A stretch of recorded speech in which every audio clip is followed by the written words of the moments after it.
आप सभी साहित्य प्रेमियों का साहित्य के फूल चैनल पर स्वागत है। दोस्तों, अभी तक इस चैनल पे मात्र 250 सब्सक्राइबर हुए हैं, तो अगर आप वीडियो देख रहे हैं तो ज़रूर सब्सक्राइब करें।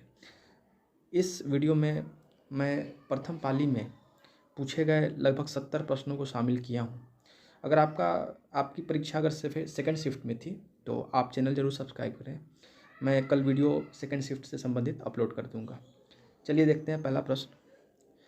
काव्य शास्त्र से जो है मैचिंग है इसमें। काव्य प्रकाश जो मम्मट की रचना है उसका जो है सन ईस्वी पूछा गया तो 11वीं शताब्दी की ये रचना थी। साहित्य दर्पण का इससे मिलान जो करना था 14वीं शताब्दी से, और रसगंगाधर जो है वो 17वीं शताब्दी की रचना है। दूसरा जो प्रश्न है यह है, शीला पात्र का किसके जीवन में योगदान था? तो ये मनु भंडारी की शिक्षिका थी, तो उनका जो है मनु भंडारी के जीवन पर योगदान था। तीसरा प्रश्न है, चंपा पात्र का किसके जीवन में योगदान था? तो इनका जो है संबंध है बच्चन के जीवन से है। फिर चौथा प्रश्न है, जिधर अन्याय है उधर है शक्ति, किसका और किससे कथन है? तो ये जो है राम की शक्ति पूजा कविता से है, और राम जी जो है जामवंत से ये बात कहते हैं। फिर पांचवा प्रश्न है, भाषा व्यवहार में ना हो तो इसका यह मतलब नहीं कि उसका अस्तित्व नहीं। इसका उत्तर नहीं मिल पाया, अगर आपको पता हो तो ज़रूर कमेंट कीजिए। क्वेश्चन नंबर 6 है, टीशन वाली शब्द लाल पान की बेगम में किसके लिए प्रयुक्त हुआ है? तो ये जो है जंगी की जो पतोही थी, तो उसके जो है पतोहू के लिए ये शब्द जो है प्रयोग हुआ है। तीसरी किस्म के पात्र कौन थे? तो धुन्नीराम, पलटदास और लहसनवा, ये तीनों तीसरी किस्म के पात्र थे। महेश्वर है तो ये आगे की कहानी के पात्र हैं। आठवां प्रश्न है, तमस के पात्र कौन है? तो पात्र का नाम मेरे दोस्त को याद नहीं था। एक्चुअली मैंने अपने 2-3 दोस्तों से बात किया और कुछ ग्रुप्स जो हैं तो उसमें जो प्रश्न डाले गए थे उन सभी को संकलित करके मैंने 70 प्रश्न तैयार किए हैं। तो दोस्त से पूछा से क्या पात्र था तो वो बता नहीं पाया, याद नहीं था उसे। तो देख लीजिएगा, अगर आप उपन्यास पढ़े होंगे तो ज़रूर आपको पात्र का नाम याद होगा। 9वां प्रश्न है, कहानी के पात्रों का मिलान था। जैसे शामनाथ है तो ये चीफ की दावत से था। लक्ष्मा है तो लक्ष्मा जो है इसका संबंध जो है कोसी के घटवार से है। किरण है तो कानों के कंगना में इसकी पात्र है ये, और अनीता है ये राही कहानी की पात्र है। प्रश्न नंबर 10 था, चंद्रदेव से मेरी बातें का प्रकाशन वर्ष। तो ये 1904 इसका प्रकाशन वर्ष था। और एक और इनकी कहानी है और वो है दुलाई वाली, उसका प्रकाशन वर्ष 1907 है। कमायनी को सर्गों का क्रम है, ये पिछला बार भी प्रश्न पूछे हुए था, इस बार भी पूछे हुए था। श्रद्धा, काम, लज्जा, ईड़ा, ऐसे। राजभाषा आयोग का गठन पूछे हुए था, ये 1955 ईस्वी में हुआ था। फिर अगला प्रश्न है, कहानियों का सही क्रम था। तो ईदगाह है तो इसका 1933 ईस्वी प्रकाशन वर्ष है। आकाशदीप है तो इसका 1928 ईस्वी है। परिंदे का जो है प्रकाशन वर्ष 1956 है। परिंदे जो है काव्य संग्रह 1960 में आया था, लेकिन इसकी कहानी की रचना 1956 में ही की जा चुकी थी। और राजा निर्बंसिया है तो इस कहानी का प्रकाशन वर्ष 1957 था। और तीसरी कसम जो है इस जो है ठुमरी जो इनका काव्य संग्रह था उसमें ये जो है संकलित थी, मगर ये शायद उससे पहले रची गई होगी। तो देख लीजिएगा इस हिसाब से। पहला जो है पहले क्रम में जो है आकाशदीप होगा, देन जो है ईदगाह, और फिर आप तीसरी कसम रख सकते हैं, फिर परिंदे, और लास्ट में राजा निर्बंसिया। तो अगर आपको तीसरी कसम का प्रकाशन वर्ष भी याद नहीं है तो राजा निर्बंसिया को लास्ट में रख करके आप ऑप्शन टिक कर सकते थे। मैलाचल के स्त्री पात्र पूछे हुए तो उसमें लक्ष्मण, प्रिया, ममता है, फुलिया है इत्यादि।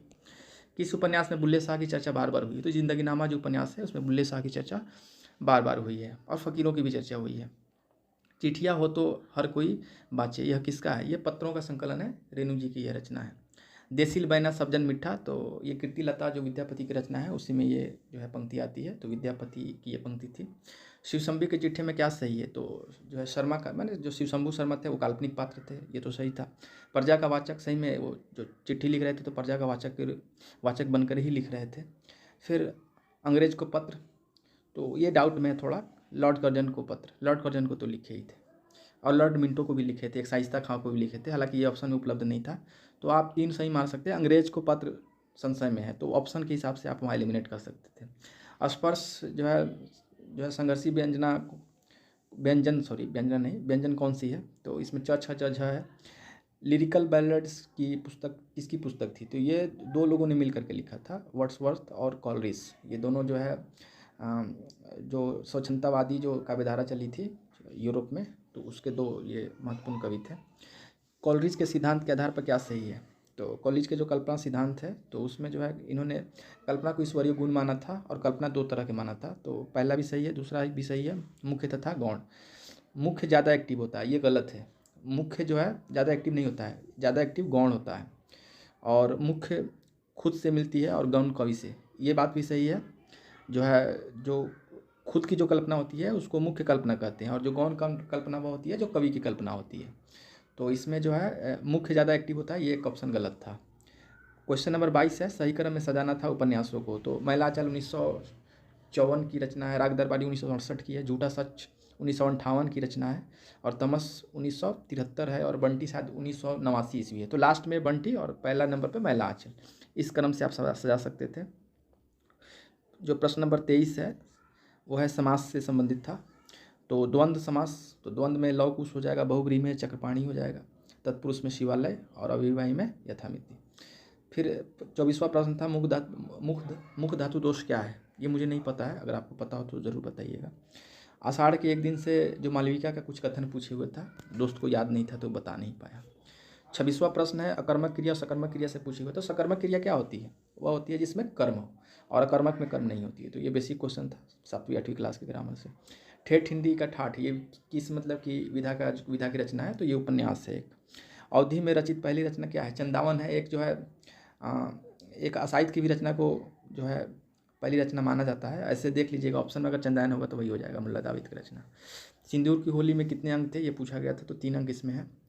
बघेली किस अपभ्रंश की बोली है? तो बघेली जो है ये जो है पूर्वी अर्धमागधी में आती है, क्योंकि बघेली जो है ये पूर्वी हिंदी में आती है। तो पूर्वी हिंदी का संबंध जो है वो पूर्व अर्धमागधी से है। अंधेर नगरी का कथन का जो है क्रम था, तो अगर नाटक पढ़े होंगे तो ज़रूर पता होगा।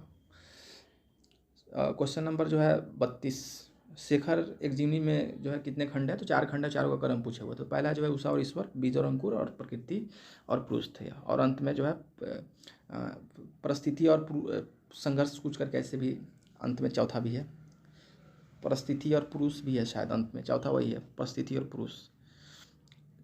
33वां प्रश्न था मानव कब दानव से दुर्दांत पशु से भी, इस तरह से आगे भी डैश डैश डैश था। तो ये जो कथन था ये सिंहरण का कथन था। 34वां प्रश्न पूछा गया था शाहनी कभी ना ऐसा हुआ सिक्का बदल गया। ये जो है सिक्का बदल गया कहानी से पूछा गया था। और ये जो है ये नायब बीबी होती है, ये शाहनी से कहती है अंतिम में। पत्रों जो है पात्रों का मिलान था, जैसे कि लीला जो पात्र है उसका संबंध जो है चंद्रगुप्त नाटक से, जयमाला का संबंध स्कंदगुप्त नाटक से, बाकी उसको पात्र याद नहीं थे। 36वां प्रश्न है रामविलास शर्मा का रचना क्रम। तो सबसे पहली जो उनकी रचना थी वो भाषा और साहित्य है, और अंतिम जो है नई कविता और अस्तित्ववाद। तो इस तरह से आप सजा सकते थे। प्रिय प्रवास के जो छंद है तो उसमें 2 छंद जो ऑप्शन में थे वो सही थे। द्रुत विलंबित था, और जो है एक जो है मधकांता था। और 38वां प्रश्न है, ये बहुत कठिन प्रश्न था, ये शायद ही कोई बना पाया हो। हरिऔध के ठेठ हिंदी का ठाठ, ये एक उपन्यास था। तमस के पात्र था तो हरनाम सिंह थे, हयात बख्श था, देवव्रत था। 40वां प्रश्न है आपका बंटी से क्या सत्य है? तो उसमें जो है मूल जो संवेदना है उसमें क्या है, शकुन अजय के जो तलाक होता है उसके जो है उसके पुत्र बंटी पर क्या प्रभाव पड़ा है, उसके मनोविज्ञान पर क्या असर पड़ रहा है, तो यही उसमें जो है मुख्य जो सत्य थी बात। 41वां प्रश्न है मानस का हंस किस पुस्तक के सहयोग से जो है लिखा गया था? तो ये कहीं मिला नहीं, अगर आपको पता हो तो ज़रूर कमेंट में लिख दीजिए ताकि अन्य लोगों को फ़ायदा पहुँचे, वो मिला सके कि उनका सही है कि नहीं। मुर्दैया का नामकरण है, तो शायद अब ऑप्शन क्या था वो पता नहीं चला है, लेकिन मुर्दैया का जो नामकरण हुआ होगा तो वो गांव के बाहर एक शमशान है, मुर्दों का क्षेत्र रहता है, वहाँ शियार वगैरह आते रहते हैं, मुर्दों को खाते रहते हैं। तो शायद उसी क्षेत्र को जो है आधार बना करके इसका नामकरण किया गया होगा। क्योंकि जो है वो जो शुरू में जो है कई सारे जो पात्र हैं, कई सारे जो घटनाएं हैं, उसका जो संबंध है वो उस शमशान से ही है, उस मुर्दैया जगह से ही है, तो इसलिए शायद नामकरण किए होंगे। ऑप्शन के हिसाब से इसका शायद उत्तर दिया जा सकता था। हिंदी साहित्य का आलोचना का इतिहास, तो ये राम कुमार वर्मा की जो पुस्तक है उससे ये था। तो इसमें जो है इसका संबंध था 693 ईस्वी से 1693 ईस्वी तक, क्योंकि ये रीतिकाल तक ही लिख पाए थे, आदिकाल भक्तिकाल और रीतिकाल लिख पाए थे, तो आगे कंटिन्यू नहीं कर पाए। तो शायद ये आपको अगर इतना तथ्य पता होता तो शायद आप सही टिक किए होंगे। स्वर के संबंध में था, ठीक है ना, उच्चारण के आधार पर स्वर के कितने भेद होते हैं? तो 10 स्वर होते हैं। उच्चारण के आधार पे 10 स्वर होते हैं टोटल। संप्रदायों का मिलान था, जैसे श्री संप्रदाय है तो उसका संबंध जो है रामानुजाचार्य से है। रुद्र संप्रदाय है तो इसको वल्लभाचार्य से जोड़ते हैं या विष्णु स्वामी से जोड़ते हैं। तो ये 2 ऑप्शन से के हिसाब से आप मिला सकते थे। आलोचना का मिलान था, जैसे कि लोकवादी तुलसीदास है तो विश्वनाथ प्रसाद जो है इनकी जो है ये आलोचनात्मक पुस्तक है। फिर 47वां प्रश्न है, सरदार पूर्ण सिंह के निबंध के संदर्भ में था। तो इनके कुल 6 निबंध थे, ये एक सत्य बात है। और दूसरी जो सत्य बात है, हिंदी के साथ अंग्रेजी उर्दू शब्दों का भी ये प्रयोग करते थे। जैसे आप पढ़िएगा मजदूरी और प्रेम इनका निबंध, तो उसमें कई सारे शेर व शायरी भी आते हैं। विद्यानिवास मिश्र की रचना क्या है, तो साहित्य के सरोकार है। विवेकी राय हैं, उनके निबंध के क्रम सजाने के लिए आया था। तो गवई जो गद्य गुलाब है, ये जो है इनका ये क्रम में पहले आएगा, फिर उठ जाग मुसाफिर आएगा, फिर आम रास्ता नहीं आएगा, फिर जीवन अज्ञात का गणित ये आएगा। 50वां प्रश्न है, प्रताप नारायण मिश्र के संबंध में, ये जो है आत्मव्यंजक निबंधकार है और हिंदी का एडिशन इन्हें जो है शुक्ल जी ने कहा था, और शायद हाँ शुक्ल जी ही ने कहा था। ठीक है, तो ये 2 इनके बारे में सत्य बात है। फिर आगे हम देखते हैं जो है 51 नंबर का जो क्वेश्चन है, शुक्ल के निबंध संकलन से आया था। तो पहला जो है तो खुद ही ये किए थे, चिंतामणि भाग 1 का जो संकलन ये खुद किए थे शुक्ल जी, और फिर भाग 2 जो है विश्वनाथ प्रसाद मिश्र किए थे। तो ये जो है शायद 1945 में ये संकलन हुआ था, और भाग 3 जो है नामवर सिंह शायद 1985 में किए थे, और भाग 4 जो है कुसुम द्विवेदी एवं ओम प्रकाश द्वारा किया गया था। तो इस क्रम में सजाना था। कलम का सिपाही है तो ये जीवनी है, अमृत राय द्वारा लिखित। इनके बाद एक और 1965 में शायद लिखा गया था, कलम का मजदूर। तो उसके जो है रचनाकार कौन थे वो जरूर बताइए। क्वेश्चन नंबर 53 पे आते हैं, किसी देश के सभी के पेट भरे नहीं होते, किंतु वो लोग जहाँ खेत बोते जोतते हैं उसके साथ डैश डैश डैश। तो ये जो पंक्तियाँ थी, ये भारतवर्ष की उन्नति कैसे हो सकती है, भारतेंदु के निबंध से थी।